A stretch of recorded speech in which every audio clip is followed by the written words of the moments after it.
Krishna Hare Krishna, Krishna Krishna Hare Hare, Hare Ram Hare Ram, Ram Ram Hare Hare.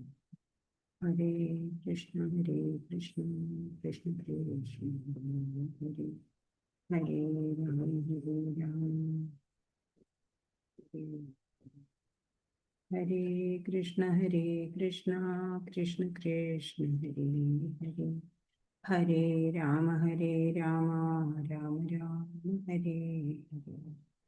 Hare Krishna, Krishna Krishna, Hare Hare. Hare Rama, Rama Rama, Hare Hare. Hare Krishna, Krishna Krishna, Hare Hare. Hare Rama, Rama Rama Hare Hare. Hare Krishna, Krishna Krishna, Hare Hare. Hare Rama, Rama Rama, Hare Hare. പ്രണാമം മാതാജി. ഹരേ കൃഷ്ണ. എല്ലാവർക്കും പ്രണാമം. ഓം നമോ ഭഗവതേ വാസുദേവായ. ഓം നമോ ഭഗവതേ വാസുദേവായ. ഓം അജ്ഞാനതിമിരാന്തസ്യ ജ്ഞാനാഞ്ജനശലാകയാ ചക്ഷുരുന്മീലിതം യേന തസ്മൈ ശ്രീ ഗുരവേ നമഃ. ഹേ കൃഷ്ണ കരുണാ സിന്ധോ ദീനബന്ധോ ജഗത്പതേ ഗോപേശ ഗോപികാകാന്ത രാധാകാന്ത നമോസ്തുതേ. തപ്തകാഞ്ചന ഗൗരാംഗീ രാധേ വൃന്ദാവനേശ്വരി വൃഷഭാനുസുതേ ദേവി പ്രണമാമി ഹരിപ്രിയേ. ജയ ശ്രീകൃഷ്ണ ചൈതന്യ പ്രഭു നിത്യാനന്ദ ശ്രീ അദ്വൈത ഗദാധര ശ്രീവാസാദി ഗൗരഭക്തവൃന്ദ. ഹരേ കൃഷ്ണ, കൃഷ്ണ കൃഷ്ണ, ഹരേ ഹരേ. ഹരേ രാമ, രാമ രാമ, ഹരേ ഹരേ.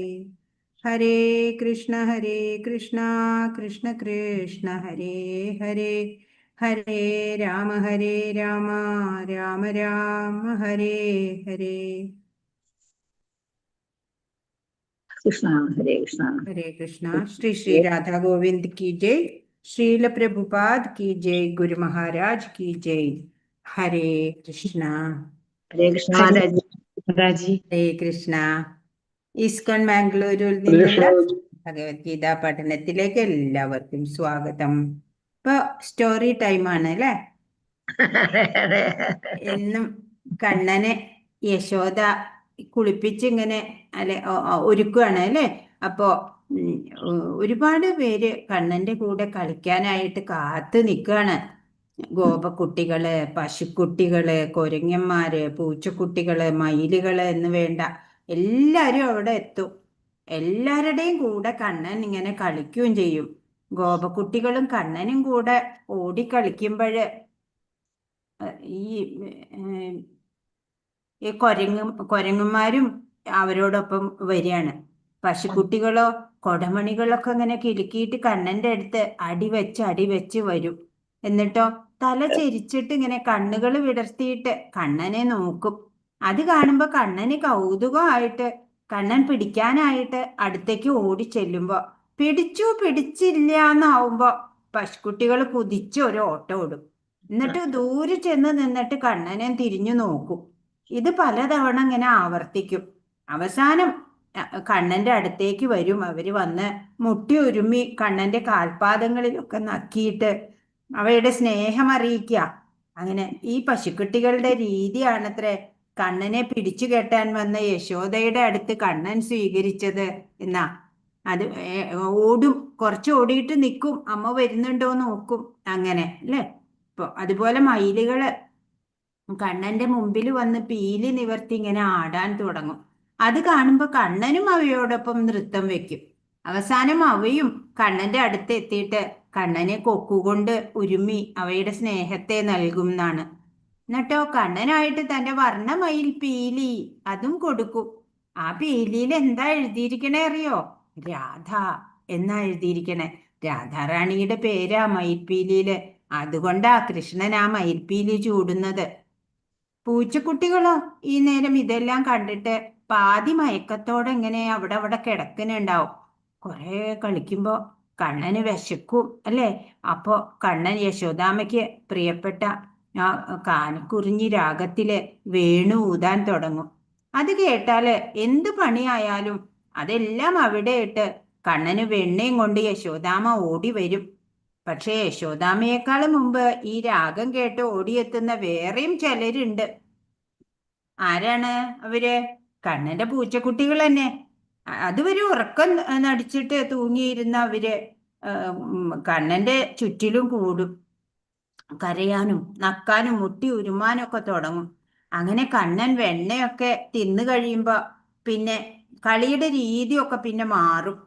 കണ്ണന് നിറയെ കളിപ്പാട്ടങ്ങളൊക്കെ ഉണ്ട്. ഏതാ കളിപ്പാട്ടങ്ങൾ? ഇന്നത്തെ പോലെയല്ല അല്ലേ? പമ്പരം, പന്ത്, വണ്ടി അല്ലേ? ചക്രമൊക്കെ സ്വയം ഉണ്ടാക്കിയിട്ട് വണ്ടി.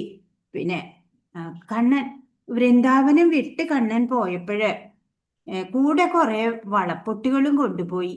എന്നാ അതെങ്ങനെയുള്ളതാണ്? ആ വളപ്പൊട്ടുകൾ എങ്ങനെയാ ഉണ്ടായേന്നോ? അതൊക്കെ ഒരു കഥയാട്ടോ. അത് പറയാം. ഇങ്ങനെ ഈ ടോയ്സ് ഒക്കെ എടുത്തിട്ട് ഗോപന്മാരോടൊത്ത് ഇങ്ങനെ കളിക്കും. അപ്പോഴേക്കും ഗോപികമാര് വീട്ടിലെ ജോലികളെല്ലാം തീർത്തിട്ട് ഓടി വരും. ഗോപികമാരെ കണ്ടാല് കണ്ണന് ഉത്സാഹാവും. കാരണം അവര് കണ്ണനെ വ്രജത്തിലൊക്കെ എടുത്തു കൊണ്ട് നടക്കും. ഗോപികമാര് യശോദാമ്മയോട് അനുവാദം വാങ്ങും. എന്നിട്ടാ കണ്ണനെയും കൊണ്ട് ഗോപിഗൃഹങ്ങളിലും യമുനാ തടത്തിലും എല്ലാം അങ്ങനെ നടന്ന് കാണിക്കും. ഒടുവിൽ അവര് ഭാണ്ഡീര വനത്തിലെത്തും. അവിടെയാണ് കണ്ണന്റെയും ഗോപികമാരുടെയും വിഹാര രംഗം എന്ന് പറയണത്. ഭാണ്ഡീരവനം. കണ്ണൻ വേണു ഊതുമ്പോള് ഗോപികമാര് ആടും പാടും ഒക്കെ. കണ്ണനായിട്ട് ഗോപികമാര് ശേഖരിച്ച പലതരം ഫലങ്ങള് അവിടെ ഇങ്ങനെ അവരുടെ ഈ ദുപ്പട്ടയുണ്ടല്ലോ അതിന്റെ തുമ്പിൽ കെട്ടിയിട്ട് അരയിൽ തിരികെ വെച്ചിട്ടുണ്ടാവും. അതൊക്കെ കണ്ണനായിട്ട് കൊടുക്കും. നല്ല സുഗന്ധമുള്ള പൂക്കളെ കൊണ്ട് കണ്ണന്റെ കഴുത്തില് മനോഹരമായിട്ടുള്ള വനമാലയൊക്കെ അണിയിക്കും. കണ്ണനും ഗോപികമാരുടെ മുടികളെ പുഷ്പങ്ങൾ കൊണ്ട് ഇങ്ങനെ അലങ്കാരമൊക്കെ ചെയ്തു കൊടുക്കും. ഇന്നും വൃന്ദാവനത്തിലെ ഭാണ്ഡീര വനത്തിലെ വംശി വൃക്ഷത്തില് നമ്മൾ കാതുകൾ ചേർത്ത് വെച്ച് ശ്രദ്ധിച്ചാല് കണ്ണന്റെ വേണുനാദവും ചിലങ്കയുടെ താളവാദ്യങ്ങളുടെയും ശബ്ദങ്ങൾ കേൾക്കാൻ സാധിക്കുമെന്നാണ് ഭക്തര് പറയുന്നത്. ഇത് അനുഭവിച്ചറിഞ്ഞ എത്രയോ ഭക്തന്മാരുണ്ട് എന്നാണ്. ഇതിനെല്ലാം പുറമെ കണ്ണന് ഏറ്റവും പ്രിയപ്പെട്ട മറ്റൊരു വിനോദമുണ്ട്. അതെന്താണെന്നോ? ഇത് പറയുമ്പോ എല്ലാവരും ഈ രംഗം ഇങ്ങനെ ഉള്ളിൽ കാണണം കേട്ടോ. മനക്കണ്ണിൽ കാണുക എന്നൊക്കെ പറയില്ലേ? അപ്പൊ കണ്ണനെ നടുക്കിരുത്തിയിട്ട് ഗോപികമാര് ചുറ്റും നിൽക്കും. എന്നിട്ട് കണ്ണന്റെ ശിരസിന് മുകളിലായിട്ട് ഒരു ഗോപി തന്റെ ഇരു കൈകളും ചേർത്ത് പിടിക്കും. അതിനു മുകളിൽ അടുത്ത ഗോപി കൈകൾ ചേർത്ത് പിടിക്കും. അതിനു മുകളിൽ അടുത്ത ആള്. അങ്ങനെ അങ്ങനെ എല്ലാവരും കൈകൾ പിടിക്കും.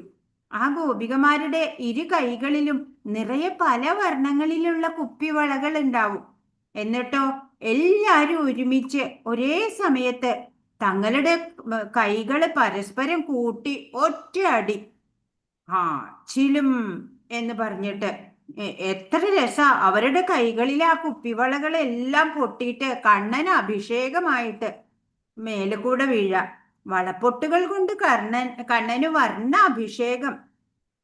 അത് കണ്ണന് വലിയ ഇഷ്ടാണ്.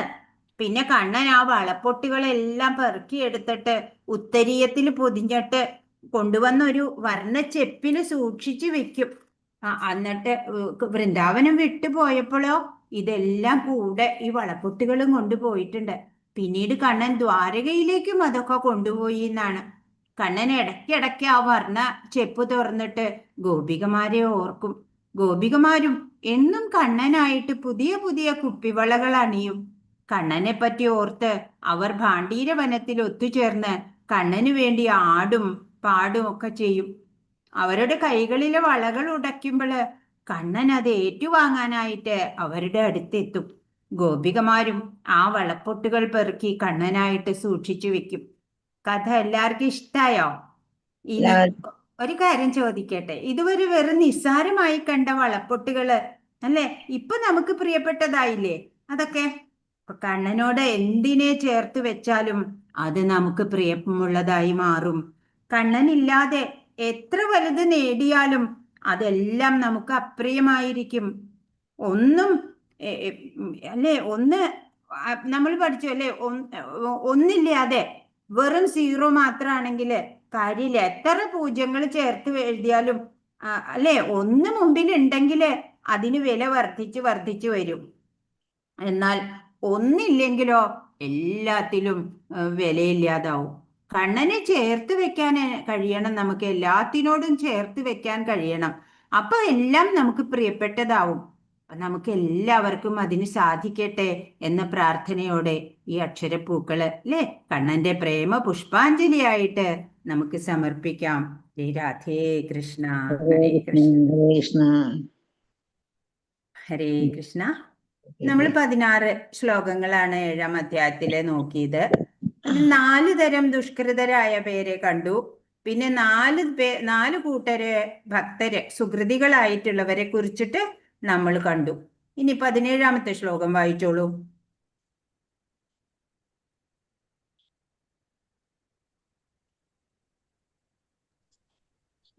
ഹരേ കൃഷ്ണ.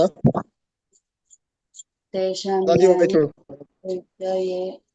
ഏകഭക്തിർവിശിഷ്യതേ പ്രിയോ ഹി ജ്ഞാനീനോ ധ്യാത്തമഹം സാക്ഷാം മമ പ്രിയഃ. ഹരേ കൃഷ്ണ. ജ്ഞാനസഹിതമായ ശുദ്ധ ഭക്തിയുത സേവന നിരതരായിരിക്കുന്നവനാണ് ഇവരിൽ വെച്ച് ഉത്തമൻ. അയാൾക്ക് ഞാൻ ഏറ്റവും പ്രിയപ്പെട്ടവനാണ്, അയാൾ എനിക്കും. അപ്പൊ 4 പേരാണ് സുകൃതികള് എന്ന് പറഞ്ഞു. ആരൊക്കെയാ? ആർത്തൻ, ജിജ്ഞാസു, അർത്ഥാർത്ഥി, ജ്ഞാനി.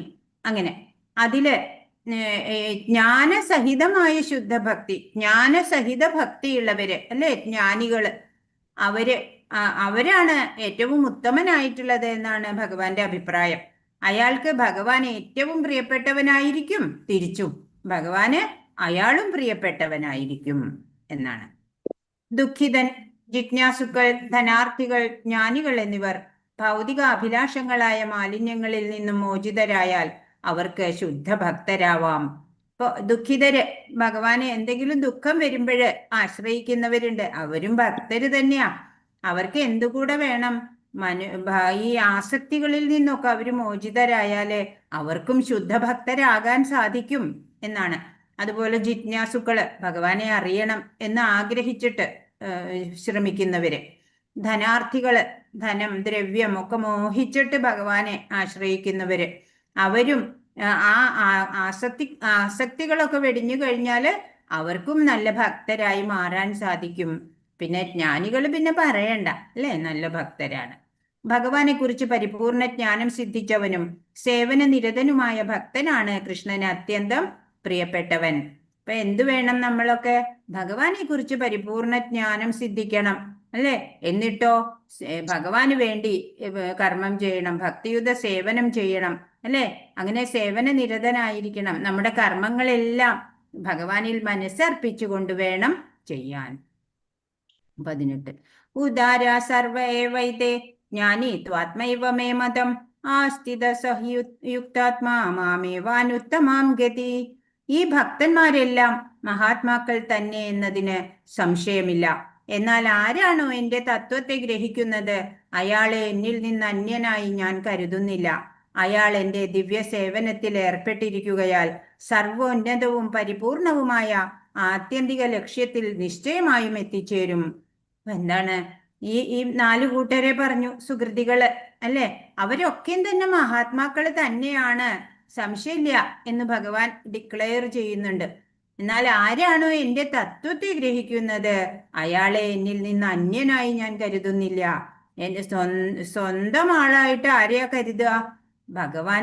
ഭഗവാനെ കുറിച്ചുള്ള ജ്ഞാനം അല്ലെ, ആ പരമസത്യത്തെ മനസ്സിലാക്കിയിട്ടുള്ളവരെ ഭഗവാന് സ്വന്തം ആളാണ്. പിന്നെ അയാൾ എന്റെ ദിവ്യ സേവനത്തിൽ ഏർപ്പെട്ടിരിക്കുകയാൽ സർവ ഉന്നതവും പരിപൂർണവുമായ ആത്യന്തിക ലക്ഷ്യത്തിൽ നിശ്ചയമായും എത്തിച്ചേരും.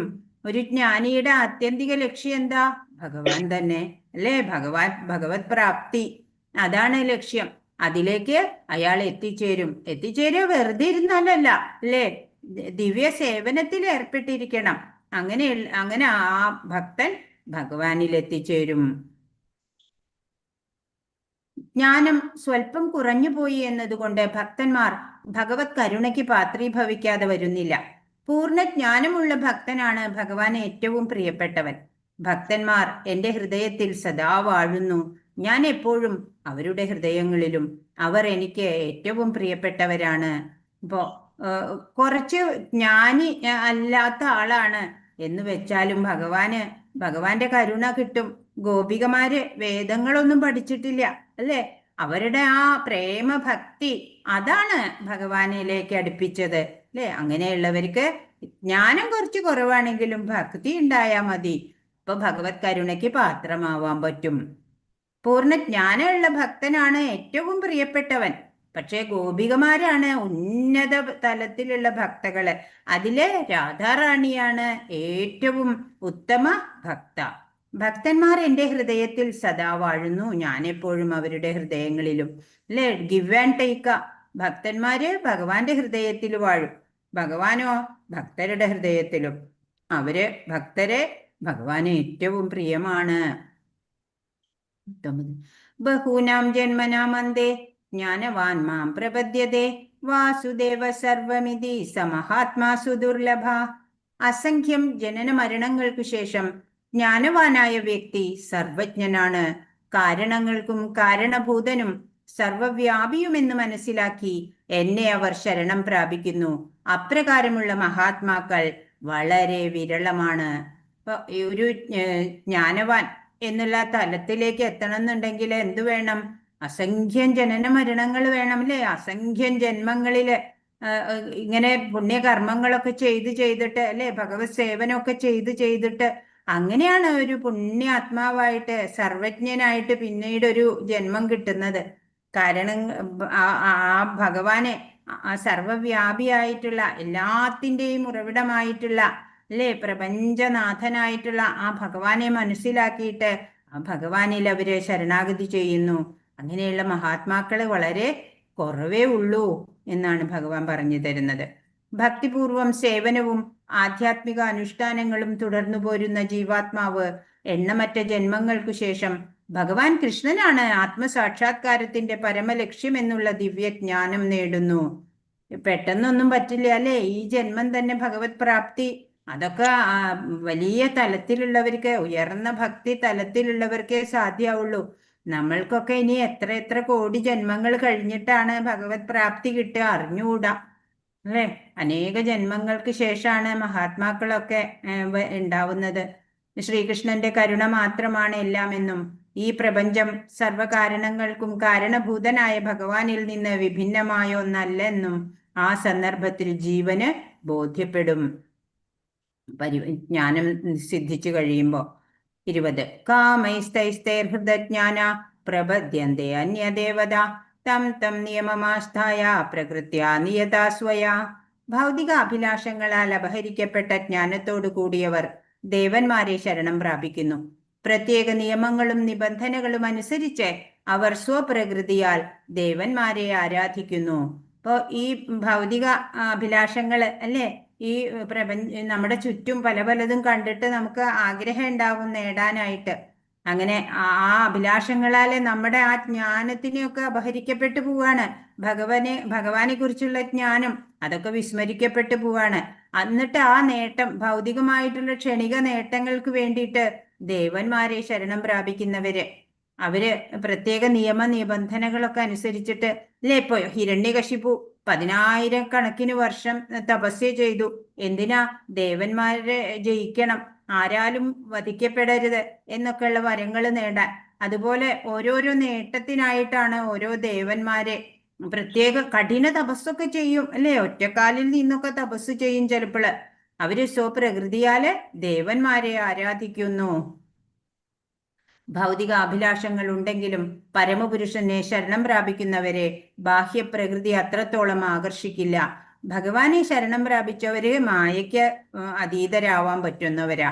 ആധ്യാത്മിക ബോധം നഷ്ടപ്പെട്ട ബുദ്ധിഹീനന്മാർ ഭൗതിക വാഞ്ചകളുടെ ക്ഷണിക സാഫല്യത്തിനു വേണ്ടി ദേവന്മാരെ ആശ്രയിക്കുന്നു. അല്ലേ? അപ്പോ ഈ ആത്മീയ തലത്തിലേക്ക് എത്തിയിട്ടില്ലാത്തവര്, അവര് ബുദ്ധി കുറഞ്ഞവര് എന്നാണ് ഭഗവാൻ പറയുന്നത്. അവരാണ് ക്ഷണികമായിട്ടുള്ള സാഫല്യത്തിനു വേണ്ടിയിട്ട് അന്യദേവന്മാരെ ആശ്രയിക്കുന്നത്. ശുദ്ധ ഭക്തർക്കറിയാം കൃഷ്ണൻ എല്ലാവരുടെയും പ്രഭുവാണെന്ന്. കൃഷ്ണനാണ് സർവേശ്വരൻ. അത് ഒരു ഭക്തന്, ഒരു ജ്ഞാനിക്ക് മനസ്സിലാവും. 21. യോ യോ യാം യാം തനും ഭക്ത ശ്രദ്ധയാർച്ചിതുമിച്ഛതി തസ്യാജലം ശ്രദ്ധാം താമേവ വിദധാമ്യഹം. ഞാൻ പരമാത്മരൂപേണ സർവഹൃദയങ്ങളിലും കുടികൊള്ളുന്നു. ഏതു ദേവതയെ ആരാധിക്കാൻ ആഗ്രഹിക്കുന്നുവോ ആ പ്രത്യേക മൂർത്തിയിൽ മുഴുവൻ ശ്രദ്ധയും കേന്ദ്രീകരിക്കത്തക്ക വിധം ഒരാളുടെ വിശ്വാസം ഉറപ്പിക്കുന്നത് ഞാനാണ്. അപ്പൊ എന്താ ഭഗവാൻ പറയണത്? ഈ എല്ലാവരുടെ എല്ലാ ഹൃദയങ്ങളിലും ഞാൻ കുടികൊള്ളുന്നുണ്ട്. ഏതു ദേവതയെ ആരാധിക്കാനാണോ ആഗ്രഹിക്കണത് ആ മൂർത്തിയിൽ ശ്രദ്ധ കൊടുക്കുന്നതും അതും ഞാൻ തന്നെയാണ് എന്നാ പറയണേ. സർവശക്തനായ ഭഗവാൻ എന്തിനാണ് ജീവാത്മാക്കൾക്ക് ഭൗതിക സുഖ അനുഭവത്തിനു വേണ്ടി വിഭവങ്ങൾ ഒരുക്കി കൊടുക്കുന്നത്? ഭഗവാൻ അത്തരം സൗകര്യങ്ങൾ നൽകുന്നില്ലെങ്കിൽ സ്വാതന്ത്ര്യത്തിനർത്ഥമില്ലെന്ന് തന്നെയാണ് ആ ചോദ്യത്തിന് യുക്തമായ മറുപടി. പക്ഷേ ഭഗവാന്റെ ആത്യന്തിക നിർദ്ദേശം ഭഗവത്ഗീതയിലൂടെ നമുക്ക് മനസ്സിലാക്കാം. അപ്പോ ഭഗവാൻ അവർക്ക് അന്യദേവതകളെ പ്രാർത്ഥിക്കാനുള്ള ആ വിശ്വാസം കൊടുക്കുന്നുണ്ട്, അല്ലെ? ഒരു ദേവന് തന്നിഷ്ടപ്രകാരം അനുഗ്രഹങ്ങൾ നൽകാൻ കഴിയില്ല. ഭഗവത് ഇച്ഛയ്ക്ക് അനുസരിച്ചല്ലാതെ ഒരു പുൽക്കൊടി പോലും അനങ്ങുകയില്ലെന്ന് പറയപ്പെടുന്നു. മറ്റ് ദേവതകളിൽ നിന്ന് നമുക്ക് എന്തെങ്കിലും ലഭ്യമാവുന്നുണ്ടെങ്കിൽ അതും ഭഗവാൻ കൃഷ്ണന്റെ അനുഗ്രഹത്താൽ തന്നെയാണ് ലഭിക്കുന്നത് എന്നറിയാം.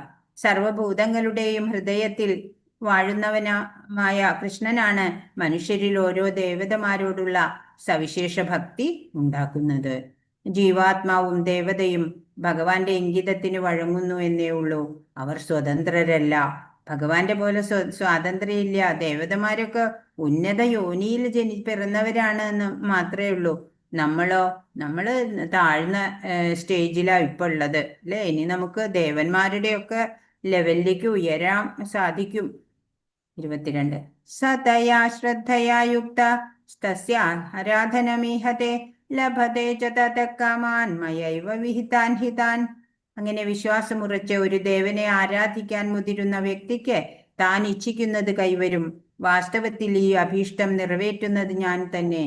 അങ്ങനെ ഓരോ ദേവന്മാരെ ആശ്രയിച്ച്, അല്ലെ, ഫലസിദ്ധിക്കായിട്ട് ഓരോ കർമ്മങ്ങളൊക്കെ ചെയ്യുമ്പോൾ ആ ഇച്ഛ നിറവേറ്റി കൊടുക്കുന്നതും ഭഗവാൻ തന്നെയാണ് ആ ദേവന്മാരിലൂടെ ചെയ്തു കൊടുക്കുന്നത് ഭക്തന്. ഭഗവാന്റെ അനുവാദമില്ലാതെ ദേവന്മാർക്ക് സ്വഭക്തന്മാരുടെ അഭീഷ്ടങ്ങൾ നിറവേറ്റാനാവില്ല. ബുദ്ധി കുറഞ്ഞവർ ഇതറിയാതെ വിഡ്ഢികളെ പോലെ ഫലാകാംക്ഷികളായി ദേവന്മാരെ സേവിക്കുന്നു. ഇപ്പോ ചിലവര് പറയും, ഞാൻ ദേവിയെ പ്രാർത്ഥിച്ചു അപ്പോഴാ എനിക്ക് ഇത് കിട്ടിയത്, അല്ലെ?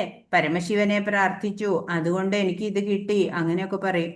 എല്ലാം ഭഗവാനിൽ നിന്ന് തന്നെയാണ് നമുക്ക് ലഭിക്കുന്നത് എന്ന് ബുദ്ധിമാന്മാര് മനസ്സിലാക്കും. ജീവാത്മാക്കൾ തങ്ങൾ അർഹിക്കാത്തത് ആഗ്രഹിക്കുകയും കൃഷ്ണൻ നേരിട്ട് അവ സഫലീകരിക്കാതെയും വരുമ്പോഴാണ് അവരിങ്ങനെ ചെയ്യുന്നത്. ഭഗവാൻ അറിയാം നമ്മൾക്ക് അർഹമായത് ഭഗവാൻ തരും. ദ ബെസ്റ്റ് ആണ് ഭഗവാൻ തരിക. മറ്റ് ദേവതമാരോ അങ്ങനെയല്ല, അല്ലെ? അവർ ചോദിക്കുന്നതാ കൊടുക്കുക. ഒരു വ്യക്തി ചോദിക്കുന്നത് കൊടുക്കും അവര്. പക്ഷെ ഭഗവാൻ അറിയാം അത് നമ്മളുടെ ജീവിതത്തിൽ വന്നാല് നമുക്ക് നല്ലതാണോ മോശമാണോ എന്നുള്ളത് ഭഗവാന് തീർത്തറിയാം. അപ്പൊ നമുക്ക് നല്ലത് എന്താണോ അതാണ് ഭഗവാൻ നമുക്ക് നൽകുന്നത്. അന്യദേവതമാരെ ഒന്നും ആശ്രയിക്കേണ്ടതില്ല. 23. അന്തവത്തു ഫലം തേഷാം തദ്ഭവത്യൽപമേധസാം ദേവാൻ ദേവയേജോ യാന്തി മദ്ഭക്തായാന്തി മാമികാം. മൂഢന്മാരാണ് ദേവന്മാരെ ആരാധിക്കുന്നത്. അവർക്ക് കിട്ടുന്ന ഫലമാകട്ടെ തുച്ഛവും ക്ഷണികവും അത്രേ. ദേവന്മാരെ പൂജിക്കുന്നവർ ആ ദേവന്മാരുടെ ലോകങ്ങളിലെത്തും. എന്റെ ഭക്തന്മാരാകട്ടെ പരമോന്നതമായ എന്റെ ധാമത്തിൽ എത്തിച്ചേരുന്നു. അപ്പൊ അന്യദേവന്മാരെ ആരാധിക്കുന്നവര് ബുദ്ധി കുറഞ്ഞവരാണ് എന്ന് പറഞ്ഞു. അവർക്ക് ഫലമൊക്കെ കിട്ടും ചിലപ്പോൾ, പക്ഷെ അത് തുച്ഛമായിരിക്കും, ക്ഷണികമായിരിക്കും. ദേവന്മാരെ പൂജിക്കുന്നവര് മരണശേഷം എവിടെയെത്തുക? ആ ദേവന്മാരുടെ ലോകങ്ങളിലാ എത്തുക. ഭഗവത് ഭക്തരോ പരമോന്നതമായിട്ടുള്ള ആ ധാമത്തിലല്ലേ, കൃഷ്ണലോകത്തില് അവര് എത്തിച്ചേരും. സൂര്യോപാസന ചെയ്യുന്നവർ സൗരമണ്ഡലത്തിലും ചന്ദ്രോപാസകർ ചന്ദ്രമണ്ഡലത്തിലും എത്തുന്നത് പോലെ ഇന്ദ്രനെയോ മറ്റേതെങ്കിലും ദേവന്മാരെയോ ആരാധിക്കുന്നവരും അതതു ദേവന്മാരുടെ ഗ്രഹങ്ങൾ പോകും. കൃഷ്ണഭക്തന്മാർ അത്യുത്കൃഷ്ടമായ ഭഗവത് ധാമത്തിലേക്കും ചെന്നു ചേരുമെന്ന് ഇവിടെ വ്യക്തമാക്കുന്നു. കൃഷ്ണഭക്തനു സിദ്ധിക്കുന്ന നേട്ടവും ഒരു സാധാരണ ദേവാരാധകന്റെ നേട്ടവും എത്ര വ്യത്യസ്തമാണ് അല്ലേ? ക്ഷണികമായിട്ടുള്ളതാ. ഭഗവാൻ എന്തെങ്കിലും തരുന്നത് അത് ശാശ്വത ആനന്ദത്തിന് ഉതകുന്നതായിരിക്കും. അന്യദേവതമാര് നൽകുന്നത് അങ്ങനെ ആവണമെന്നില്ല. ഭഗവാൻ നമുക്ക് നൽകുന്നത് ഏറ്റവും നല്ലത്, ദ ബെസ്റ്റ് ആണ് ആവുക. 24. അവ്യക്തം വ്യക്തിമാപന്നം മന്യന്തേ മാമബുദ്ധയ പരം ഭാവമജാനന്ദോ മമ വ്യയമനുത്തമം. പരമദിവ്യോത്തമ പുരുഷനായ ഞാൻ ഒരിക്കൽ അവ്യക്തിഗതനായിരുന്നുവെന്നും പിന്നീടാണ് വ്യക്തിയായതെന്നും എന്നെ മനസ്സിലാക്കാത്ത മന്ദബുദ്ധികൾ കരുതുന്നു. അക്ഷയവും അത്യുന്നതവുമായ എൻ്റെ ഉത്കൃഷ്ട സ്വഭാവത്തെപ്പറ്റി അല്പജ്ഞാനികൾക്ക് അറിഞ്ഞുകൂടാ. അപ്പോൾ ഭഗവാൻ ഒരിക്കല് പണ്ട് അവ്യക്തിഗതനായിരുന്നു, പിന്നീടാണ് വ്യക്തിയായത് എന്നൊക്കെ ശരിക്കും ഭഗവാനെ മനസ്സിലാക്കാത്തവര്, ബുദ്ധി കുറഞ്ഞവര് കരുതുകയാണ്. ഭഗവാൻ അക്ഷയനാണ് അല്ലേ? അത്യുന്നതായിട്ടുള്ള ആ ഭഗവാന്റെ സ്വഭാവത്തിനെ പറ്റി കുറച്ച് ജ്ഞാനം മാത്രമുള്ള അവർക്ക് അറിഞ്ഞുകൂടാ അല്ലേ? നല്ലതുപോലെ ജ്ഞാനം നേടുമ്പോഴാണ് ഭഗവാന്റെ ആ സർവജ്ഞത്വം, ആ സർവേശ്വരത്വം അത് മനസ്സിലാക്കാൻ സാധിക്കുക. ഭഗവാൻ കൃഷ്ണൻ തന്റെ യഥാർത്ഥ രൂപത്തിലാണ് ഇവിടെ അർജുനനെ ഉപദേശിക്കുന്നത്. മൂഢരായ അവ്യക്തിഗത ബ്രഹ്മവാദികൾ ഭഗവാൻ വ്യക്തിഗതനല്ലെന്ന് സിദ്ധാന്തിക്കുന്നു അല്ലേ? ഭഗവാന് രൂപമില്ല എന്ന് സിദ്ധാന്തം കൊണ്ടുവരുന്നവരുണ്ട്. ഭഗവാന്റെ പാദാരവിന്ദങ്ങളിൽ നിന്ന് അനുഗ്രഹത്തിന്റെ ഒരു പൊടിയെങ്കിലും ലഭിച്ചവന് അങ്ങയുടെ വ്യക്തിപ്രഭാവം മനസ്സിലാവും. ഭഗവാനെ നമുക്ക് അനുഭവിക്കാൻ സാധിച്ചാല് അപ്പൊ നമുക്ക് മനസ്സിലാവുമല്ലേ ഭഗവാൻ ഒരു ശ്രേഷ്ഠ വ്യക്തി തന്നെയാണ്. പരമസത്യമായ ഭഗവാൻ കൃഷ്ണൻ സാകാരനാണ്, ആകാരത്തോടു കൂടിയവനാണ് അല്ലേ? ഒരു ആകാരമുണ്ട്, വ്യക്തിയുമാണ് എന്നിവിടെ വ്യക്തമാകുന്നു. ഭഗവാൻ ഒരു വ്യക്തി തന്നെയാണ്, അല്ലാതെ ഒരു പ്രകാശമോ അങ്ങനെ ഒന്നും അല്ല. 25. നാഹം പ്രകാശ സർവസ്യ യോഗമായ സമാവൃത മൂഢോയം നാഭിജാനാതി ലോകോ മാമജമവ്യയം. ബുദ്ധിയില്ലാത്തവർക്കും മൂഢന്മാർക്കും ഞാൻ ഒരിക്കലും പ്രത്യക്ഷനാവില്ല. യോഗമായ എന്ന എൻ്റെ അന്തരംഗ ശക്തി അവരിൽ നിന്ന് എന്നെ മറച്ചു വെക്കുന്നു. തന്മൂലം അജനും അവ്യയനുമാണ് ഞാനെന്ന് അവർ അറിയുന്നതുമില്ല. അപ്പൊ മൂഢന്മാര് അല്ലെ, ബുദ്ധി കുറഞ്ഞവര്, അവർക്ക് അവരുടെ മുമ്പിൽ ഭഗവാൻ ഒരിക്കലും പ്രത്യക്ഷീഭവിക്കില്ല. യോഗമായ എന്നുള്ള ഭഗവാന്റെ അന്തരംഗ ശക്തി അവരിൽ നിന്ന് ഭഗവാനെ മറച്ചു വെക്കും.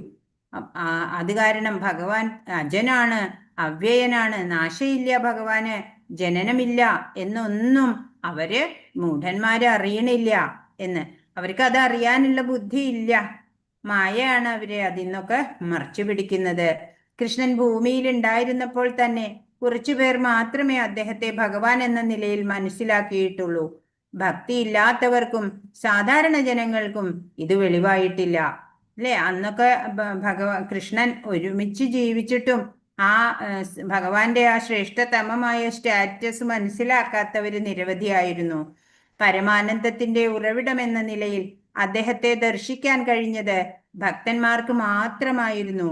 മൂഢരായ മറ്റുള്ളവരുടെ ദൃഷ്ടിയിൽ നിന്ന് അന്തരംഗ ശക്തി ഭഗവാനെ മറച്ചുവെച്ചു. ബ്രഹ്മജ്യോതിസാകുന്ന ആന്തരശക്തിയാല് മറയ്ക്കപ്പെട്ടിരിക്കുന്നത് കൊണ്ട് അല്പബുദ്ധികളായ അദ്വൈതികൾക്ക് കാണാൻ കഴിയില്ല. നമ്മൾ ദ്വൈതവാദികളാ അല്ലെ? അദ്വൈതികൾക്ക് കാണില്ല. അവർ ഈ ബ്രഹ്മത്തിനെയാണ് അല്ലെ ആരാധിക്കുന്നത്. അതുകൊണ്ട് ആന്തരശക്തിയാല് അവർക്ക് ആ ഭഗവാന്റെ ശരിയായ രൂപം മറയ്ക്കപ്പെട്ടിരിക്കുകയാണ് എന്നാണ്.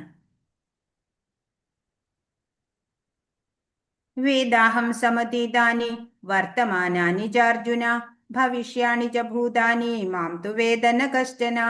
ഹേ അർജുന, പരമപുരുഷനായ എനിക്ക് പണ്ടുണ്ടായതും ഇന്ന് സംഭവിക്കുന്നതും മേലിൽ വരാൻ പോകുന്നതുമായ എല്ലാം അറിയാം. എല്ലാ ജീവാത്മാക്കളും എനിക്ക് സുപരിചിതരാണ്. പക്ഷെ എന്നെ ആർക്കും അറിയാൻ വയ്യ. പാവമല്ലേ ഭഗവാൻ. ഭഗവാൻ എല്ലാവരെയും അറിയാം. സുപരിചിതരാ നമ്മള് ഒക്കെ. നമുക്ക് ഭഗവാനെ അറിയില്ല. അത് അറിയാനൊട്ട് നമുക്ക് സമയവും ഇല്ല അല്ലേ? നമുക്ക് വേറെ കുറെ കാര്യങ്ങളാ.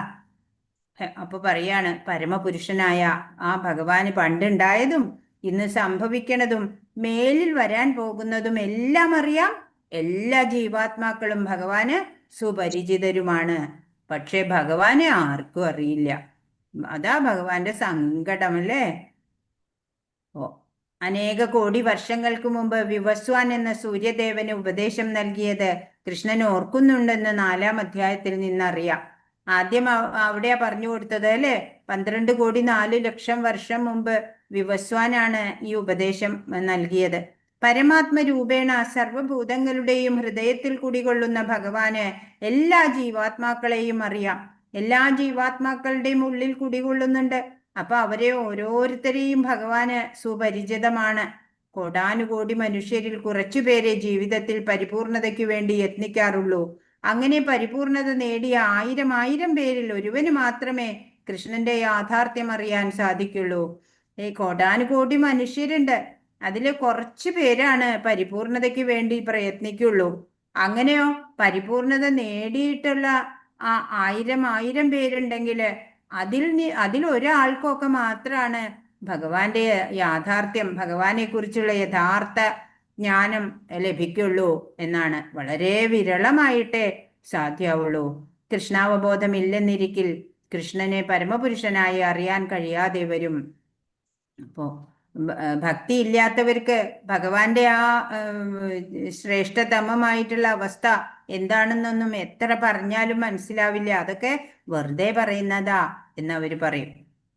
27 ഇച്ഛാദ്വേഷ സമുദ്ധേന ദ്വന്ദ്വമോഹേന ഭാരത സർവഭൂതാനി സമ്മോഹം സർഗേ യാന്തി പരം തപ. ഹേ ശത്രുഞ്ജയനായ ഭാരത, എല്ലാ ജീവജാലങ്ങളും ജനനം മുതൽക്കേ രാഗദ്വേഷങ്ങളാകുന്ന ദ്വന്ദ്ങ്ങളാൽ വ്യാമോഹിതരാകുന്നു. എന്താ പറയണേ? ഈ ജീവജാലങ്ങളൊക്കെ ഈ ജനിക്കുമ്പോ തൊട്ടേ ഈ രാഗം, ദ്വേഷം എന്നിവയാലെ ഇങ്ങനെ വ്യാമോഹിക്കപ്പെടുക. ചിലതിനോടൊക്കെ ഇഷ്ടം, ചിലതിനോടൊക്കെ ദേഷ്യം, അങ്ങനെയൊക്കെ ഉണ്ടാവൂല്ലേ? ജനിക്കുമ്പോ തൊട്ട് അങ്ങനെയാ ഉണ്ടാവുന്നത്. പരിശുദ്ധ ജ്ഞാനമായ ഭഗവാന്റെ ദാസ്യമാണ് ജീവാത്മാവിന്റെ മൂലസ്വരൂപം. രാഗദ്വേഷങ്ങളാകുന്ന ദ്വന്ദ്ങ്ങളിൽ നിന്നാണ് മായാശക്തി പ്രത്യക്ഷപ്പെടുന്നത്. ഇവയ്ക്കു വേണ്ടി വഴങ്ങി മൂഢാത്മാവ് ഭഗവാനോട് ഏകീഭാവിക്കാൻ ആഗ്രഹിക്കുകയാണ്. ഒപ്പം തന്നെ കൃഷ്ണന്റെ ഭഗവത് ഭാവത്തിൽ ഈർഷ്യാലുവാകുകയും ചെയ്യും. ദ്വന്ദ്ങ്ങൾക്ക് വശപ്പെടുന്നവർ വെറും വിഡ്ഢികളാണ്. അവർക്ക് ഭഗവാനെ അറിയാൻ കഴിയില്ല. അപ്പൊ എന്താ പറയണേ? ഈ എല്ലാ നമ്മള് മൂലസ്വരൂപം നമുക്കറിയാം. ഇപ്പൊ എല്ലാ ചാപ്റ്ററിലും അത് പറയുന്നുണ്ട് അല്ലേ? നമ്മൾ ഭഗവാന്റെ ദാസരാണ്. ഭഗവത് അംശമായിട്ടുള്ള നമ്മള് ഭഗവാനെ ആശ്രയിക്കുന്നവരാണ്. രാഗദ്വേഷങ്ങളാകുന്ന ദന്തങ്ങളിൽ നിന്നും പിടികൂടും അല്ലേ? അതിന് വഴങ്ങിയിട്ട് ബുദ്ധി കുറഞ്ഞവര് ഭഗവാനോട് ഏകീഭവിക്കാൻ ആഗ്രഹിക്കും. ഒപ്പം തന്നെ കൃഷ്ണന്റെ ഭഗവത് ഭാവത്തിലോ അസൂയുള്ളവരായി മാറുകയും ചെയ്യും അല്ലേ? എല്ലാം നേട്ടം വേണം, പക്ഷെ ആരെയും അംഗീകരിക്കാൻ തയ്യാറല്ല. ദ്വന്ദ്ങ്ങൾക്ക് വശപ്പെടുന്നവൻ വെറും വിഡ്ഢികളാണ്. അവർക്ക് ഭഗവാനെ അറിയാൻ കഴിയില്ല. ഇപ്പൊ രാഗമായിക്കോട്ടെ ദ്വേഷമായിക്കോട്ടെ സമഭാവനയുള്ള ആ ഒരു മനസ്സിലാണ് ഭഗവാൻ ഇരിക്കുള്ളൂ അല്ലേ? അവർക്കേ ഭഗവാനെ അറിയാനും സാധിക്കുള്ളൂ. 28 യേഷാം ദ്വന്ദ്ഗതം പാപം ജനാനാം പുണ്യകർമ്മണാം തേ ദ്വന്ദ്വോ മോഹനിർമുക്ത ഭജന്തേ മാം ദൃഢവ്രത. പൂർവജന്മങ്ങളിലും ഈ ജന്മത്തിലും പുണ്യകർമ്മങ്ങൾ ചെയ്തിട്ടുള്ളവർ അവരുടെ പാപഫലങ്ങൾ നിർമാർജനം ചെയ്ത് ദ്വന്ദ്വ്യാമോഹങ്ങളിൽ നിന്ന് വിമുക്തരാകുന്നു. അങ്ങനെ അവർ ദൃഢനിശ്ചയത്തോടെ എന്റെ സേവനത്തിൽ മുഴുകും. ഇപ്പോ കുറെ ജന്മങ്ങൾ എടുക്കും അല്ലേ? വാസുദേവ സർവമിതി സ മഹാത്മാസു ദുർലഭാൻ. മഹാത്മാവായി മാറാൻ പല ജന്മങ്ങൾ എടുക്കും.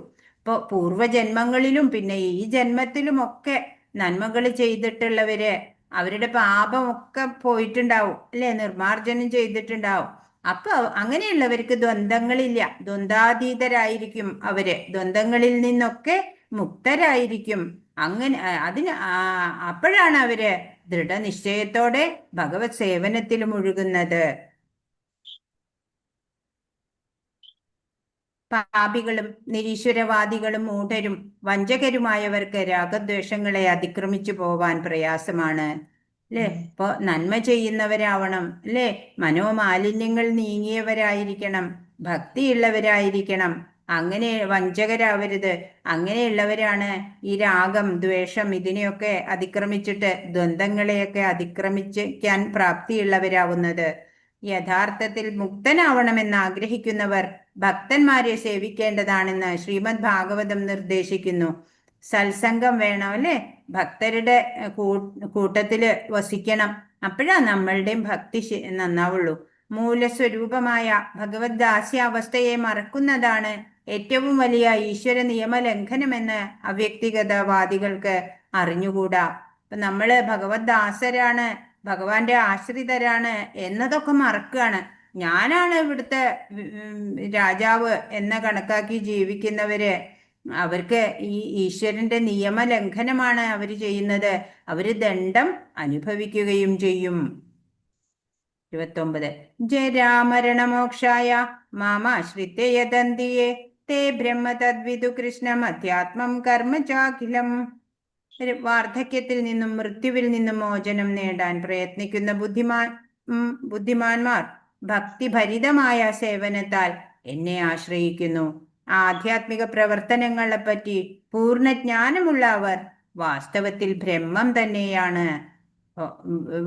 ജന്മ മൃത്യു ജരാവ്യാധി ഇതൊക്കെ അപരിഹാര്യമായിട്ടുള്ള കാര്യങ്ങള്. അതിൽ നിന്നൊക്കെ മോചനം നേടാൻ പ്രയത്നിക്കുന്നവര് എന്താ വേണ്ടു?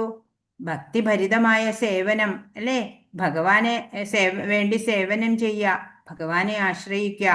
ആധ്യാത്മിക പ്രവർത്തനങ്ങളെ പറ്റി പൂർണ്ണജ്ഞാനമുള്ള അവർ വാസ്തവത്തിൽ ബ്രഹ്മം തന്നെയാണ്.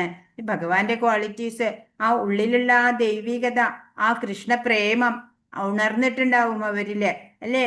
ദൈവികത പ്രബലമായിട്ടുള്ളവരായിരിക്കും അങ്ങനെയുള്ളവര്. അവര് ജനമൃതികളെ ഒക്കെ തരണം ചെയ്യാൻ പ്രാപ്തിയുള്ളവരാണ്. ശുദ്ധഭക്തന്മാർ അഭൗതികമായ ബ്രഹ്മഭൂത അവസ്ഥയിൽ സ്ഥിതി ചെയ്യുന്നവരായതുകൊണ്ട് അഭൗതികങ്ങളായ പ്രവർത്തനങ്ങളെ പറ്റി അവർക്ക് നന്നായിട്ട് അറിയാം. ഭക്തന്മാർക്ക് അറിയാം അവര് ചെയ്യുന്ന ആ ഭഗവത് സേവനം ആത്മീയ തലത്തിലുള്ളതാണ്. വാസ്തവത്തിൽ കൃഷ്ണാവബോധപൂർവം പ്രവർത്തിക്കുന്നവരെ ബ്രഹ്മൻ എന്ന് വിളിക്കപ്പെടാൻ അർഹതരായുള്ളൂ. കൃഷ്ണാവബോധം, ഭഗവാനെ കുറിച്ചിട്ട് അറിയാം, ഭഗവാന് വേണ്ടി സേവനം ചെയ്യുക, അതാണ് നമ്മുടെ കർത്തവ്യം. 30 സാധിഭൂതാദി ദൈവം മാം സാധിയജ്ഞം ചയേ വിദു പ്രയാണകാലേ ബിജമാം തേ വിദുർയുക്ത ചേതസ. എന്നെ അറിയുകയും എപ്പോഴും എന്നെക്കുറിച്ചുള്ള ബോധം പുലർത്തുകയും ചെയ്യുന്നവർ ഭൗതിക പ്രപഞ്ചങ്ങളുടെയും ദേവന്മാരുടെയും സർവയജ്ഞങ്ങളുടെയും നിയന്താവായ ഭഗവാനാണ് ഞാൻ എന്നറിയുന്നവർ മരണസമയത്ത് പോലും എന്നെ സ്മരിക്കും. ഭഗവാനെ കുറിച്ച് എന്തൊക്കെ മനസ്സിലാക്കണം നമ്മള്? ഭഗവാനെ നല്ലപോലെ അറിയാ, എന്നിട്ട് ഭഗവാനെ കുറിച്ചുള്ള ബോധം പുലർത്തുക. ഭഗവാന്റെ ആണ് സർവേശ്വരൻ അല്ലേ, പരമദിവ്യോത്തമ പുരുഷൻ എന്നറിയാം. ഭൗതിക പ്രപഞ്ചങ്ങളുടെയും ദേവന്മാരുടെയും സർവയജ്ഞങ്ങളുടെയും ഒക്കെ നിയന്താവ് ഭഗവാനാണ് എന്നറിയാം അല്ലേ. അങ്ങനെയുള്ളവര് മരണസമയത്തും ഭഗവാനെ സ്മരിക്കാൻ അങ്ങനെയുള്ളവർക്ക് സാധിക്കും എന്നാണ്. അപ്പൊ മരണസമയത്തിന് ഭഗവാനെ സ്മരിച്ചാൽ എന്താണ് ഉണ്ടാവുക? പ്രയാണകാലെ, അതൊക്കെ അടുത്ത അധ്യായത്തിലാണ് നമുക്ക് ഭഗവാൻ പറഞ്ഞു തരുന്നത്. മരണവേളയിൽ നമ്മൾ എന്ത് ചെയ്യണം, ആരെ സ്മരിക്കണം എന്നൊക്കെ അടുത്ത അധ്യായം നമുക്ക് പറഞ്ഞു തരും. കൃഷ്ണാവബോധത്തോടെ പ്രവർത്തിക്കുന്നവർ ഭഗവാനെ കുറിച്ചുള്ള ജ്ഞാനത്തിന്റെ മാർഗത്തിൽ നിന്ന് ഒരിക്കലും വ്യതിചലിക്കുകയില്ല. അപ്പോൾ ഭക്തിപൂർവം ഭഗവത് സേവനം അനുഷ്ഠിക്കുന്നവര് ജ്ഞാനത്തിന്റെ മാർഗത്തിൽ നിന്ന് പിന്മാറില്ല, വ്യതിചലിക്കില്ല. അവർക്ക് ജ്ഞാനം പരിപൂർണമായും വെളിവാക്കി കൊടുക്കും ഭഗവാൻ. കൃഷ്ണാവബോധവാനായ ഒരാൾക്ക് മരണസമയത്ത് കൃഷ്ണനെ വിസ്മരിക്കാൻ കഴിയില്ല. അതുകൊണ്ട് അയാൾ സ്വാഭാവികമായി ഭഗവത്ധാമമായ ഗോലോക വൃന്ദാവനത്തിൽ എത്തിച്ചേരും.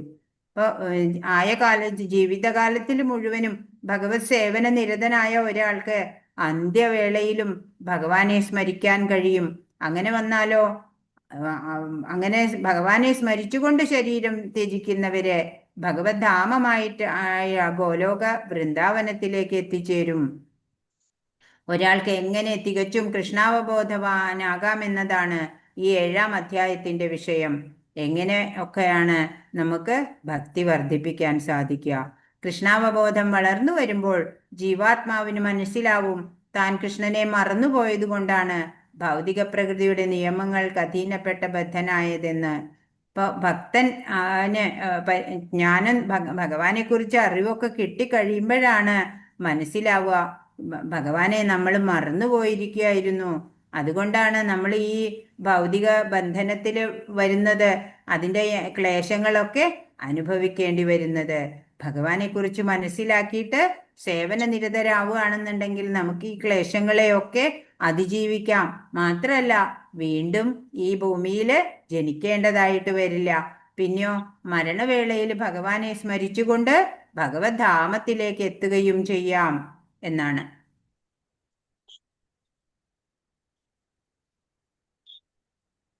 അപ്പോൾ നമ്മളിന്ന് പെട്ടെന്ന് തന്നെ തീർന്നു അല്ലേ? 15 ശ്ലോകങ്ങൾ പെട്ടെന്ന് തീർന്നു. ഇനിയിപ്പോൾ നമ്മൾ എന്താ ചെയ്യണ്ടേ? വീണ്ടും സ്റ്റോറി ടൈം എടുക്കണോ? എത്ര സ്റ്റോറിയാ പറയണേ? നമ്മൾ പഠിപ്പൊന്നും ഇല്ലാന്ന് പറയൂട്ടോ ആൾക്കാർ കേട്ട് കഴിഞ്ഞാൽ. സ്റ്റോറി മാത്രമേ ഉള്ളൂ പറയും. മാതാജി എത്ര കേട്ടാലും മതിയാവില്ല മാതാജി. മാതാജിയുടെ കഥ എത്ര ഇഷ്ടപ്പെട്ടാ. അടുത്ത ക്ലാസ്സുകാർ കാണണ്ട കേട്ടോ. അവര് കണ്ടു കഴിഞ്ഞാൽ പറയും ഇവർക്ക് പഠിപ്പേ ഇല്ല, അവർക്ക് കഥ മാത്രമേ ഉള്ളൂ പറയും. പഠിക്കണ്ടല്ലോ, നമ്മൾ പഠിക്കണ്ടല്ലോ, അതവരറിയണില്ലേ. അഗസ്ത്യ ഋഷി അല്ലേ, മഹാത്മാവാണ്. ഇന്നും ചിരഞ്ജീവിയായിട്ട് ഇന്നുമുണ്ട്. അദ്ദേഹത്തിന്റെ വലിപ്പം എത്രയാണെന്ന് അറിയാമോ? അഗസ്ത്യ മഹർഷി എത്ര വലിപ്പമുണ്ട്? അറിയില്ല. അറിയില്ല. ആ പൊക്കം കുറഞ്ഞത് മാത്രല്ല, നോക്കാം നമുക്ക്. ബ്രഹ്മർഷിമാരാലും ദേവർഷിമാരാലും ഒക്കെ സേവിതനായതും ബ്രഹ്മലോക തുല്യവുമായിട്ടുള്ള അഗസ്ത്യ മുനിയുടെ ആശ്രമമുണ്ട്. അവിടെ എത്തിച്ചേരാണ് ഈ 3 പേര്. ആരൊക്കെയാണ്? ശ്രീരാമൻ, ലക്ഷ്മണൻ, സീതാദേവി. അവര് 3 പേരും ഇങ്ങനെ കാട്ടിലൂടെ പോവാണ്. അപ്പോ അവിടെ അഗസ്ത്യ മുനിയുടെ ആശ്രമം അതെങ്ങനെയാ? അവിടെ ബ്രഹ്മ ഋഷിമാര്, ദേവർഷിമാര് അവരാലൊക്കെ സേവിതരായിട്ട് ബ്രഹ്മലോക തുല്യാണ് അഗസ്ത്യമുനിയുടെ ആശ്രമം. അവിടേക്ക് വരികയാണ്. അപ്പോൾ അഗസ്ത്യന്റെ കാൽക്കല് 3 വണങ്ങി. അങ്ങനെ മുനി അവരെ യഥാവിധി പൂജിച്ചിരുത്താണ്. വനത്തിൽ നല്ല നല്ല ഫലങ്ങളൊക്കെ കിട്ടുമല്ലേ, പഴങ്ങള്, അതൊക്കെ കൊടുത്തു. എന്നിട്ട് ജ്ഞാനിയാണ്, അപാര ജ്ഞാനമാണ്, മോക്ഷദായക തത്വത്തിനെയൊക്കെ പറഞ്ഞു കൊടുത്തു. ആർക്കാ പറഞ്ഞു കൊടുക്കണത് അല്ലേ? ഭഗവാനാ പറഞ്ഞു കൊടുക്കണേ. എന്നാലും അഗസ്ത്യ മുനി അതെല്ലാം വിവരിച്ചു. ഹേ രാമ, പൂർവകാലത്ത് ക്ഷീരസാഗരത്തിനടുത്തു വെച്ച് ബ്രഹ്മാവ് അങ്ങയോട് ഭൂമിയുടെ ഭാരമില്ലാതാക്കാൻ രാവണ രാക്ഷസരെ നിഗ്രഹിക്കണം എന്ന് പ്രാർത്ഥിച്ചപ്പോൾ മുതല് ഞാൻ അങ്ങയെ കാണാൻ ആഗ്രഹിച്ച് അങ്ങയുടെ പാദാംബുജം നിത്യവും ധ്യാനിച്ച് തപസ് ചെയ്ത് അങ്ങയെ പ്രതീക്ഷിച്ച് ഇങ്ങനെ ഇരിക്കുകയാണ്. മുനിമാരുമൊത്ത് ഇവിടെ വസിക്കുകയാണ് ഞാൻ, അല്ലാതെ എനിക്ക് വേറെ ഉദ്ദേശങ്ങളൊന്നും ഇല്ല എന്ന്. ഇപ്പോ ഭഗവാൻ അവതരിക്കും എന്ന് അല്ലേ, ഈ ഭൂമിയുടെ ഭാരം രാക്ഷസരെയൊക്കെ നിഗ്രഹിച്ചിട്ട് അതിനുവേണ്ടി ഭഗവാൻ അവതരിക്കും എന്ന് അത് ഞാൻ പ്രതീക്ഷിച്ച് കാണാൻ വേണ്ടിയിട്ട് ഞാൻ കാത്തു. സംസാരത്തില് സാധു സംഗമം തന്നെയാണ് മോക്ഷത്തിന് കാരണമാവുന്നത് അല്ലേ? സജ്ജനങ്ങളെ കാണണം, അതാണ് നമുക്ക് മുക്തിക്ക് കാരണമാവുക. പൂർവകാലത്തെ രാമനു വേണ്ടി ഇന്ദ്രൻ കൊടുത്ത വില്ല്, ബാണങ്ങള് ഒക്കെ നിറഞ്ഞത്, ഒരിക്കലും ശൂന്യമാകാത്ത അല്ലേ, ശൂന്യമാകാത്ത അവനാഴി ഉണ്ട് അത്. പിന്നെ രത്നഖചിതമായിട്ടുള്ള വാള് എന്നിങ്ങനെയുള്ളതൊക്കെ ശ്രീരാമനെ കണ്ടപ്പോഴ് അഗസ്ത്യമുനി കൊടുക്കാണ്. അതൊക്കെ നൽകി സമ്മാനിച്ചു. അങ്ങനെ സാക്ഷാൽ ബ്രഹ്മദേവന് തുല്യനായിട്ടുള്ള ആ ദിവ്യാത്മാവാണ് അഗസ്ത്യൻ. ദേവന്മാരായ മിത്രനും വരുണനും അപ്സരസ്ത്രീ ഉർവശിയുടെ സാന്നിധ്യത്തില് സ്ഖലനം സംഭവിക്കുകയാണ് ഉണ്ടായത്. അവരുടെ ആ ബീജത്തിനെ ഉർവശിയിൽ നിന്ന് വേർപെടുത്തിയിട്ട് കുംഭത്തിൽ സൂക്ഷിച്ചു എന്നാണ്. പിന്നീട് അതിൽ നിന്നും ഈ ആ കുംഭത്തില് വെച്ചിട്ട് അതിൽ നിന്നാണ് പിന്നെ ജനിച്ചതാണ്. അപ്പൊ കുംഭസംഭവൻ എന്നും അഗസ്ത്യമുനിക്ക് പേരുണ്ട്. കലിയുഗത്തിനും 4573 വർഷങ്ങൾക്ക് മുമ്പ് അഗസ്ത്യൻ ജനിച്ചിട്ടുണ്ട്. സിദ്ധവൈദ്യത്തിന്റെ കർത്താവായിട്ടുള്ള ആളാണ് അദ്ദേഹം. വേദാന്ത തത്വങ്ങൾ അടങ്ങിയ അനേകം ഗ്രന്ഥങ്ങളും ശാസ്ത്രഗ്രന്ഥങ്ങളും ഒക്കെ എഴുതിയിട്ട് നിർമ്മിച്ചിട്ടുണ്ട്. വിദർഭ രാജകുമാരിയായിട്ടുള്ള ലോപമുദ്രയെയാണ് വിവാഹം ചെയ്തത്. ഇധമാവഹ എന്നുള്ള ഒരു പുത്രനും അദ്ദേഹത്തിന് ഉണ്ടായിട്ടുണ്ട്. ദേവാസുര യുദ്ധകാലത്ത് അസുരന്മാര് സമുദ്രത്തില് ഒളിച്ചപ്പോള് ദേവന്മാരുടെ ആവശ്യപ്രകാരം എന്തു ചെയ്തു? ഈ അസുരന്മാരെ കാണുന്നില്ല സമുദ്രത്തിന്റെ അടിയിൽ ഒളിച്ചപ്പോഴേ. അപ്പോഴ് ഈ ദേവന്മാര് ആവശ്യപ്പെട്ടു, ഈ സമുദ്രത്തിനെ ഒന്ന് വറ്റിക്കണമല്ലോ എന്ന്. അപ്പോഴെന്താ അഗസ്ത്യമുനി ചെയ്തത്? ഈ വെള്ളം മുഴുവനും കൈക്കുമ്പിളിൽ ആവാഹിച്ചെടുത്തു. അങ്ങനെ ആചമിച്ചിട്ട് വറ്റിച്ചു എന്നാണ്. പിന്നെ ആ ജലത്തിനെ പുറത്തേക്കും അങ്ങനെ കൊണ്ടുവരാനും വിട്ടുകൊടുക്കണമെന്ന് അപേക്ഷിച്ച സമയത്ത് വമിച്ചു കൊടുത്തതും പിന്നെ മറ്റൊരവസരത്തില് ലോകഘാതകനായിട്ടുള്ള വാതാപി എന്നുള്ള ഒരു രാക്ഷസൻ വന്നു. ആ രാക്ഷസനെ ഭക്ഷിച്ചു രാക്ഷസനെ അങ്ങനെ ലോകരക്ഷ ചെയ്തതും അഗസ്ത്യമുനിയാണ്. അദ്ദേഹം അങ്കുഷ്ടമാത്ര ശരീരത്തോടു കൂടിയ ആളാണ്. നമ്മുടെ പെരുവിരലിന്റെ അത്രയേ ഉള്ളൂ അദ്ദേഹത്തിന്റെ വലുപ്പം. പണ്ട് പാർവതി സ്വയംവര കാലത്ത് അനേകം താപസന്മാരും മറ്റും വിവാഹ മഹോത്സവത്തിൽ പങ്കുകൊള്ളാനായിട്ട് ഹിമവാന്റെ സാനുപ്രദേശത്ത് ചെന്നുകൂടി. അല്ലേ? ഹിമവത് പുത്രിയായിട്ടുള്ള പാർവതി ദേവിയുടെ വിവാഹം ഹിമവത് സാനു പ്രദേശത്താ നടന്നത്.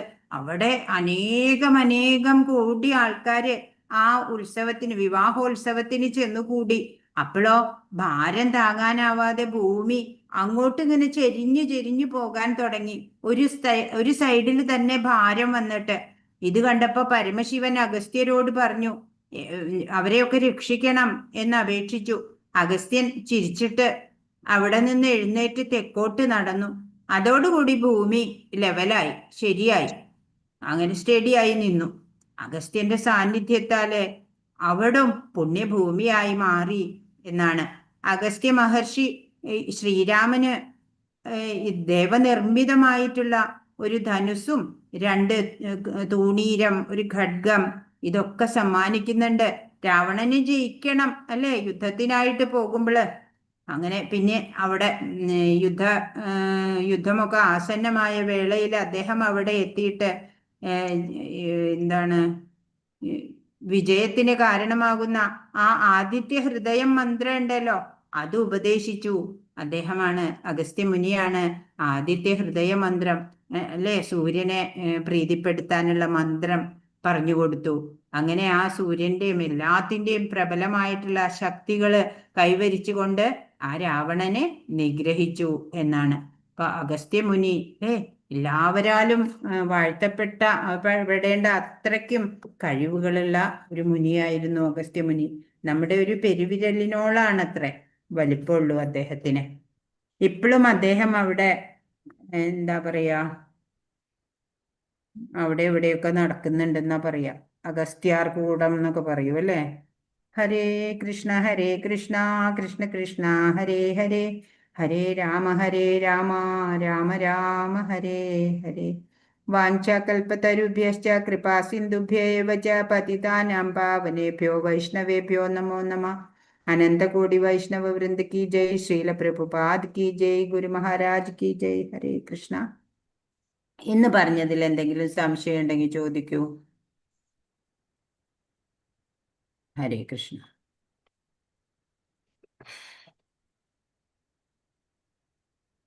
ക്വസ്റ്റ്യൻ നോക്കല്ലേ, ചോദ്യങ്ങൾ പറയൂ, എഴുതിയൊരു വായിക്കൂ.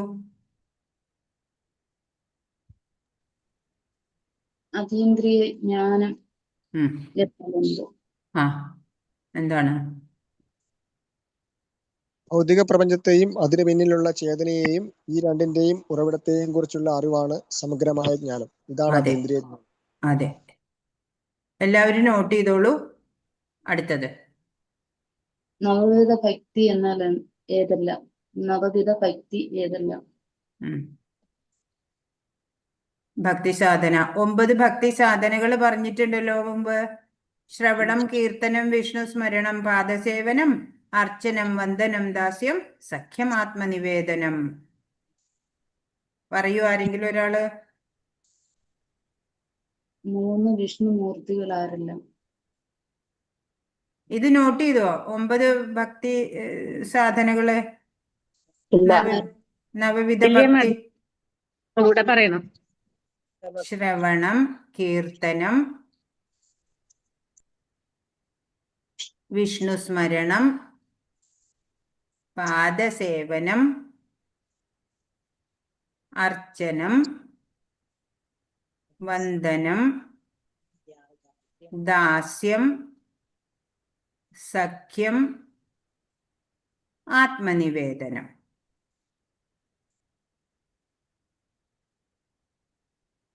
അടുത്തത്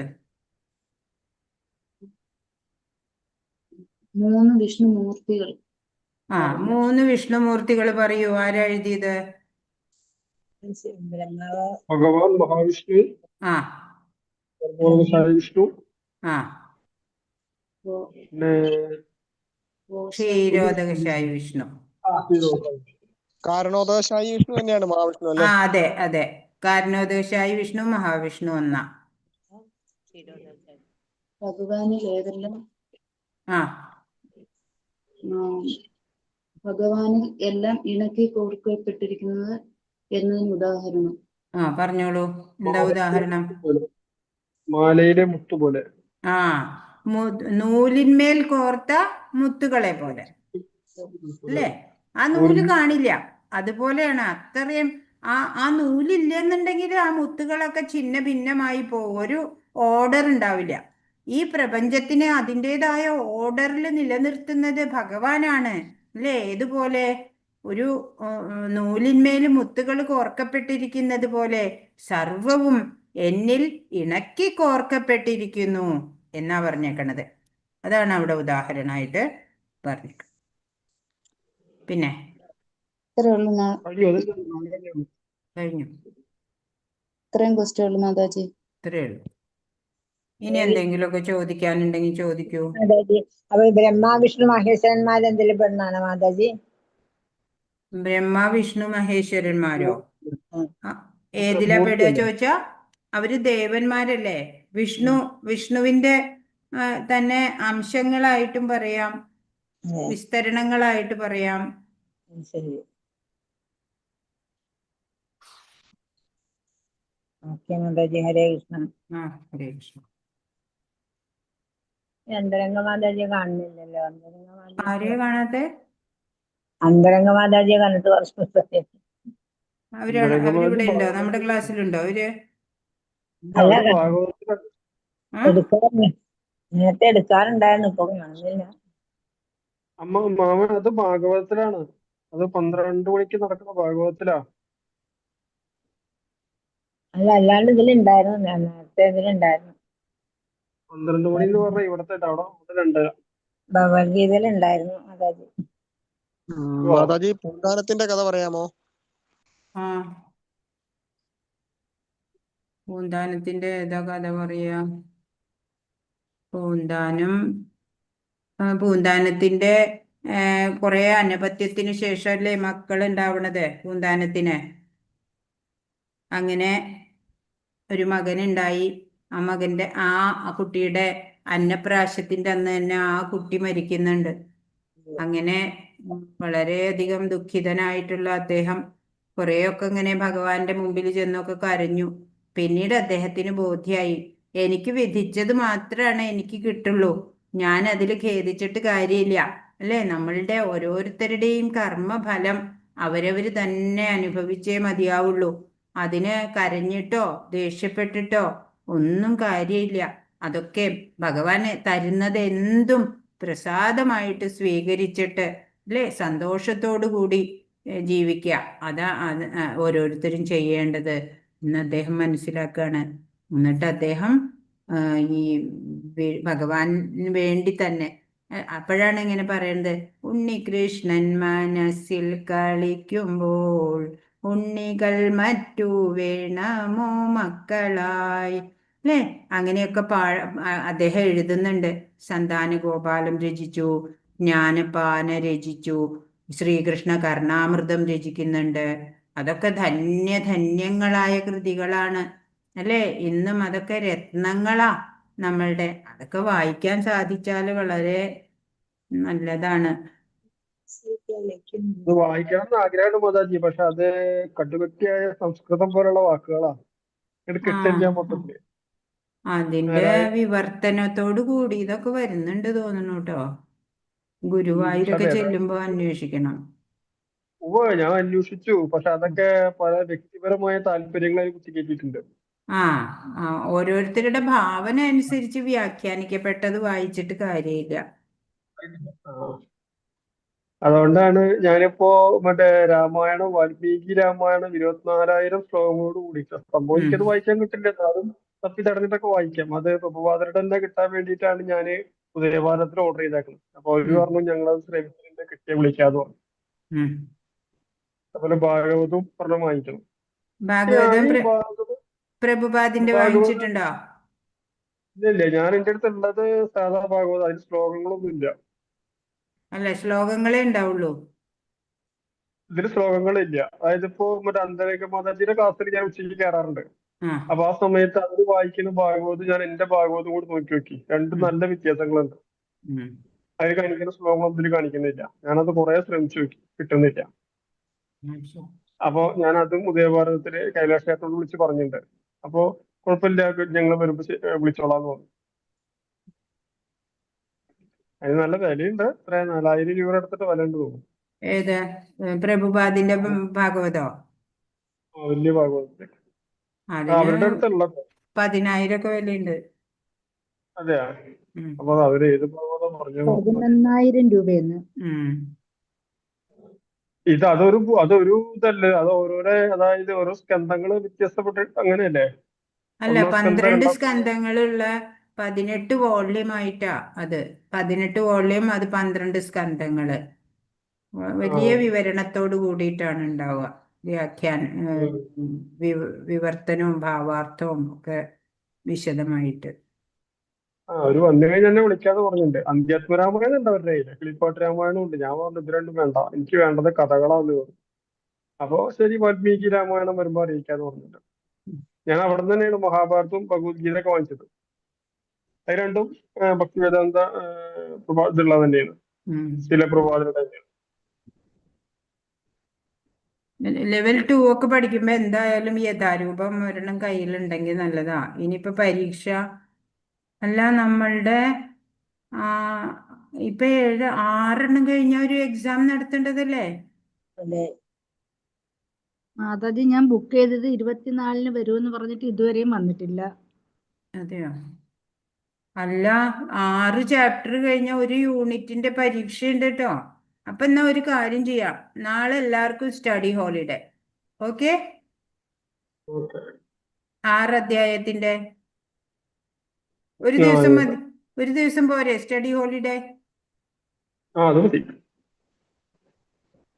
എന്നിട്ട് രണ്ടാമത്തെ ദിവസം നമുക്ക് എക്സാം എടുക്കാം. അപ്പൊ നാളെ ക്ലാസ് വേണ്ട അല്ലേ? അതാണ് ഇത്. ശരി, എനിക്ക് അങ്ങനെ ചെയ്യാം. എനിക്കതില് വിരോധമില്ല. ബാക്കിയുള്ളവരുടെ അഭിപ്രായം എന്താണെന്ന് അറിയില്ല, ആരും പറയുന്ന കേൾക്കാനില്ല.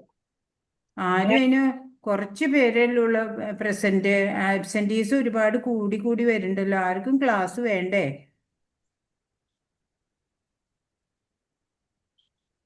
കുറെ പേര് ആബ്സെന്റ് ആയിരിക്കുന്നു. എന്ത് പറ്റിയെന്ന് അറിയില്ല.